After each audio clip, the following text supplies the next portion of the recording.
Hello, it's already 12:17. Pauwi na ako. Late na ako pumunta sa study place. Mga 10:30 na.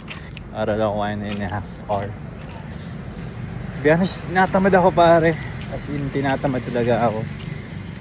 Tapos, inisip ko sa'yo, huwag na kaya ako pumunta. Wala naman pasok bukas eh. Tapos, kaya pwede naman ako mag-rest eh.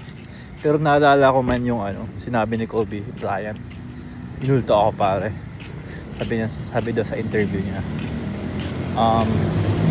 Rest. Ingay! Tayo sa kotse. Motor na maingay lang. Mga taong ganun din maingay lang. Uy! Ano yung sinabi ni Kobe? Yung sinabi ni Kobe is mag-rest daw pag tapos na. Pag rest at the end, not in the middle. So yan, I'm currently in the middle of achieving something. Kuno. So, kahit pa paano, kahit gusto ko mag-rest, munta pa din ako dun. And yun, magpapatuloy pa ako pag-aral sa bahay. Kumbasa pa ako ng at least 2 to 3 cases pa. Also, nare-realize ko na dapat mas focus ako pare sa pag-aaral. Hindi kasi ako I tend to be relaxed. Most of the time jolly. Tapos nagpapatawa. Pero sa tingin ko dapat may certain persona ako. May certain mindset ako.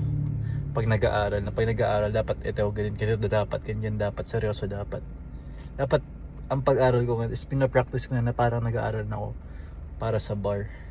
Kasi kung hindi ko yung gagawin, mag-a-adjust pa ako dun pag sa 4 months ng review sa bar. Dapat ngayon pa lang ginagawa ko na. Yun naman lang. So update ko kayo kung nagawa ko yung mindset na yun, kung consistent ako dun. So dapat ginagawa ko is na-download ko na yung lahat ng material, i-off ko yung wifi. Yun. Sana talaga mas maging seryoso pa ako. Sayang ng oras eh. And limitado ang oras. Bye, Mamba out. Peace.